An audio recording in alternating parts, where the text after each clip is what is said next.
Hola, ¿qué tal? En este video vamos a hablar acerca de la nucleofilicidad y la electrofilicidad. Este video o estos conceptos explican por qué las reacciones químicas suceden. Suceden por la diferencia de cargas. Los nucleófilos, como su nombre lo dice, significa filicidad es atracción y núcleo es un núcleo de carga positiva, ¿no? Entonces se refiere a aquellos elementos que quieren cargas positivas. Esos elementos tienen abundancia de electrones o carga negativa y quieren compartir los electrones con un elemento que tenga abundancia de carga positiva. Y la electrofilicidad, que es un gusto por los electrones, vendría a ser lo opuesto. Es un elemento que tiene carga positiva y quiere electrones, entonces va a reaccionar con elementos que tienen carga negativa. Y esto básicamente explica la mayoría de las reacciones. Ahora, muchos confunden la nucleofilicidad con las bases de Lewis y la electrofilicidad con los ácidos de Lewis.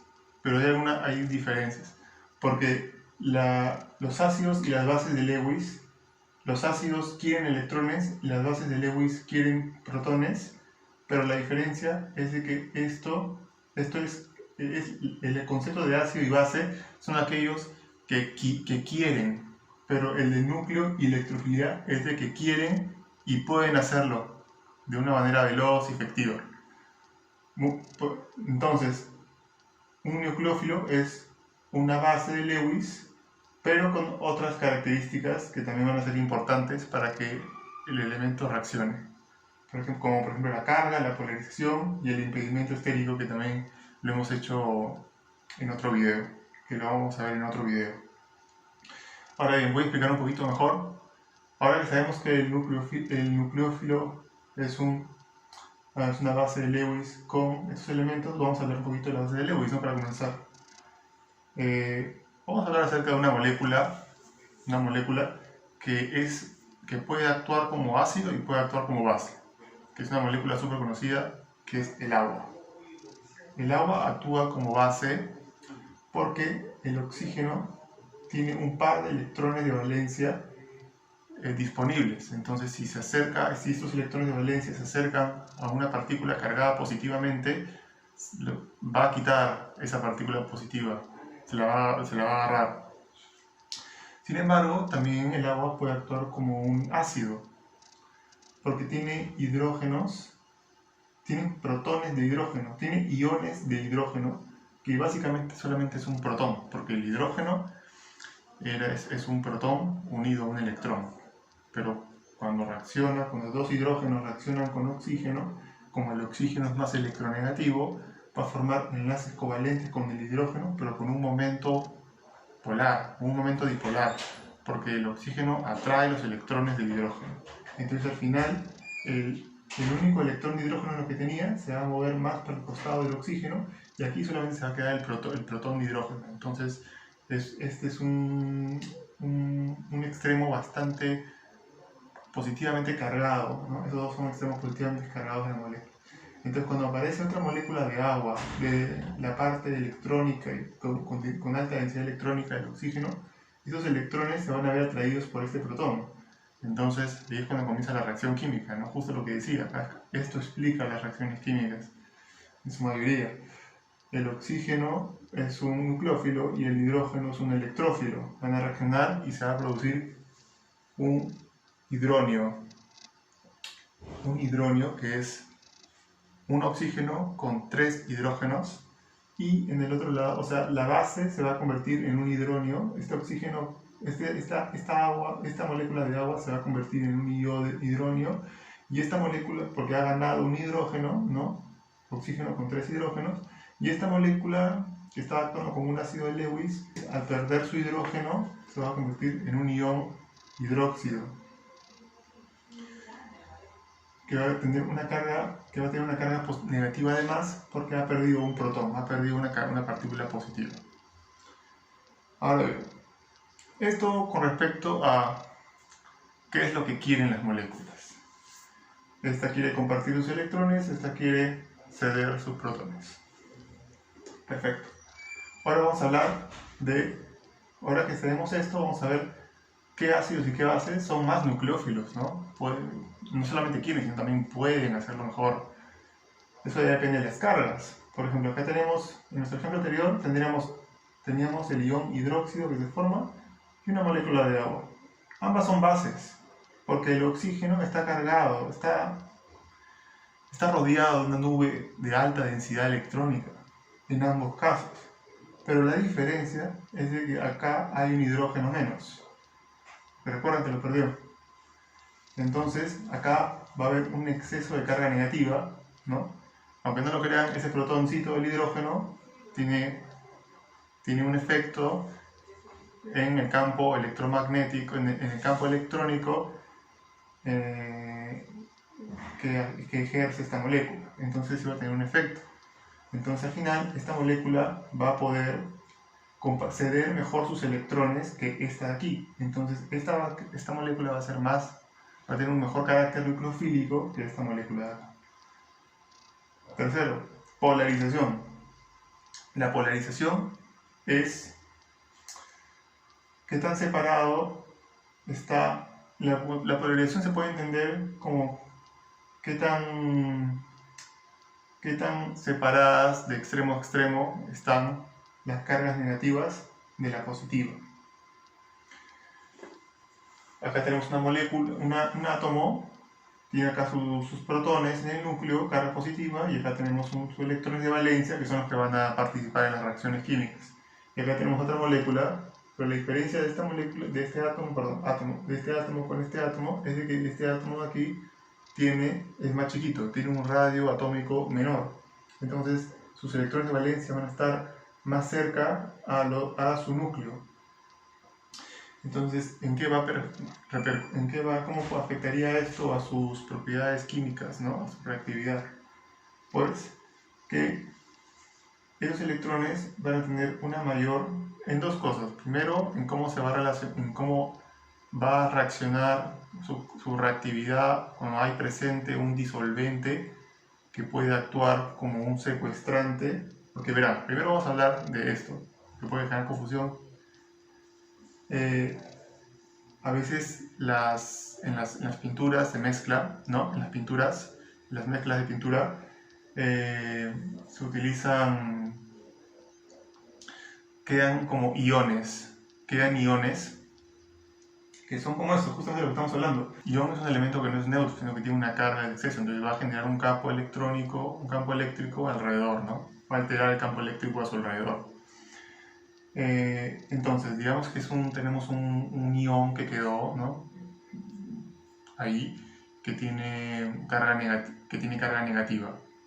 Y utilizamos un disolvente que también tiene iones de carga positiva. Entonces, ¿qué es lo que va a pasar? Que el disolvente, esos iones de carga positiva, o incluso el disolvente que es polar con carga positiva, va a secuestrar, o sea, va a disolver este ioncito que estaba aquí. Mejor vamos a hablar de solvente, no vamos a hablar de iones de carga positiva, sino vamos a decir que hay un solvente que tiene un momento polar positivo en sus extremos, en su extremo exterior. Y acá tenemos un ion negativo, ¿no? Que vamos a considerar que es nuestra partícula que va a atacar nuestra estructura sólida, ¿no? No sé qué. Y no queremos. Entonces, el solvente va a disolver. Entonces, el solvente va a poder disolver mejor este átomo que este átomo. O sea, disolver significa que las moléculas del solvente van a poder rodear mejor este átomo y van a poder hacerlo flotar en el líquido por las fuerzas eléctricas que generan las cargas negativas del electrón de valencia con respecto a las cargas positivas del solvente. Esta molécula se disuelve mejor, se disolvería mejor que esta, porque esta molécula tiene un mayor volumen. Como tiene un mayor volumen, se necesita más moléculas de disolvente para disolverla. En cambio, como esta molécula tiene un menor volumen, se necesitan menos. Entonces es más fácil disolverla. Ahora, ¿qué pasa cuando se disuelve este átomo? ¿Qué pasa cuando se disuelve este átomo? Pues que deja de ser un nucleófilo deja de ser un nucleófilo. ¿Por qué? Porque ya no puede actuar. Las ganas que tenía de reaccionar porque tiene carga negativa y quiere encontrar, electrófilos, se pierde porque ya lo hizo. La carga negativa ya está satisfecha porque ya encontró a un solvente positivo. Entonces, a pasar eso con el solvente, esta partícula o este átomo ya no sería un buen reactante, ya no podría reaccionar bien porque ya como que lo han neutralizado, por eso es como un secuestro, ¿no? Y eso, bueno, en términos de nosotros, porque queremos proteger nuestra pintura, eso es bueno, porque estamos hablando de que estas eran sustancias que podían reaccionar con nuestra estructura y no queremos que reaccionen. Entonces está bueno de que sea más fácil quitarle su nucleofilicidad. Está más fácil que sea más fácil, está lo bueno que podamos quitarle esa característica reactiva que tenía. Ya no le hemos quitado su peligrosidad, ¿no? Con respecto a nuestro sólido que queríamos protegerlo. Justamente, a veces no es el disolvente, sino que a veces son moléculas positivas que lo hacen, y eso justamente es, hay aditivos químicos que se utilizan justamente para eso, que se llaman secuestrantes. Por ejemplo, a veces el agua tiene iones, ¿no? Tiene iones de magnesio, de sodio, que podrían reaccionar con los componentes de nuestra pintura, como la resina, ¿no? Entonces se utilizan secuestrantes para que esos iones queden neutralizados, ¿no? Esos aditivos rodean el átomo del ion, ¿no? Y ya quedan neutralizados. Eso por el lado de la polarización. Esto con respecto al radio atómico, ¿no? Y al radio atómico con respecto al solvente o a los aditivos secuestrantes. Ahora vamos a hablar del otro, que es la capacidad que una molécula más grande, más voluminosa tiene para poder formar enlaces covalentes. Ahora, como los electrones de valencia están más lejos del núcleo atómico en una molécula más grande, entonces esta molécula va a tener un poquito más de flexibilidad para poder formar enlaces covalentes, porque la energía potencial eléctrica que le ejerce el núcleo a este electrón de valencia es menor porque está a mayor distancia, ¿no? Ley de Coulomb, ¿no? La energía eléctrica es inversamente proporcional a la distancia. Entonces, y los enlaces covalentes son enlaces que se forman como que doblando y fusionando orbitales, entonces necesita cierta flexibilidad. Pero ¿qué pasa aquí? Que estos electrones de valencia, como están bien cerca del núcleo atómico, el núcleo atómico ejerce un campo eléctrico a este electrón y hace que sea menos flexible. Este electrón es más rígido, entonces va a tener menos facilidad para formar electrones de valencia. Y un nucleófilo tiene que tener buena capacidad para formar electrones de valencia, porque por definición la nucleofilicidad se refiere a la capacidad que tiene un electrón para compartir sus electrones de valencia para formar enlaces covalentes. Así que es muy importante. Muy bien, polarización. Ahora vamos a ver, y por último, un buen nucleófilo es aquel que tiene bajo impedimento estérico para formar enlaces covalentes. ¿Qué significa eso? Lo hemos visto en un video, pero en resumen es la capacidad que tiene un elemento reactante para poder escabullirse y poder llegar justo al punto exacto para reaccionar. Entonces acá tenemos un polímero, ¿no? Con un grupo fenol, un grupo benceno, y acá tenemos un grupo químico que es el vulnerable. Este de aquí, digamos que es un nucleófilo porque es un oxígeno, ¿no? Y este de aquí es un electrófilo, ¿no? Entonces él quiere reaccionar con él, pero el problema es de que este grupo crea un impedimento estérico porque genera un campo electromagnético alrededor que se le va a hacer difícil a esos elementos que quieren reaccionar con él llegar a esta zona para reaccionar, le va a ser difícil, ¿no? Y si está por acá va a ser incluso más difícil porque está más pegado, por acá incluso va a ser más fácil. Pero la pregunta es, ¿para qué elemento químico es más fácil reaccionar con el oxígeno? ¿Para este que es chiquito o para este que es enorme? Ambos quieren, ambos son iguales, ambos son tan ácidos como el otro, ¿okay? Ambos quieren. El asunto es cuál podría ser mejor. El chiquito puede ser lo mejor, porque como es más pequeño puede escabullirse por los canales de bajo impedimento eléctrico ¿no? Producido por los guardaespaldas de este oxígeno. En cambio, este es enorme. Entonces, su impedimento esférico es mayor. Entonces, el impedimento esférico está determinado por algo que no depende de este elemento, que es la forma que tiene el polímero, la molécula. Obviamente, si la molécula es más grande y tiene más ramificaciones, va a ser más difícil de que estos elementos puedan reaccionar, ¿no? con los elementos que quieren. Pero eso ya no depende de esto. De lo único que dependen esos elementos es de su radio atómico. Si tienen un radio atómico más chiquito, van a ser mejores nucleófilos. Si tienen un radio atómico muy grande, van a ser peores nucleófilos. Bueno, hemos visto el tema de nucleofilicidad y electrofilicidad, que es muy importante para poder entender las reacciones químicas. Si no entendemos esto, no podemos entender por qué una sustancia, por qué unos polímeros o unas resinas o unas pinturas son más resistentes químicamente que otros. Básicamente se debe a la energía eléctrica. Los compuestos químicos, los polímeros, que son compuestos químicos enormes, macromoléculas, son más resistentes químicamente mientras más neutro sea, mientras más eléctricamente neutro sea. Si tenemos una molécula que es muy reactiva, va a ser menos resistente químicamente. Y para nuestra suerte, o porque somos muy suertudos, no, simplemente lo hemos hecho porque sabemos lo que estamos haciendo, pero para nuestra suerte, los polímeros son bastante neutros.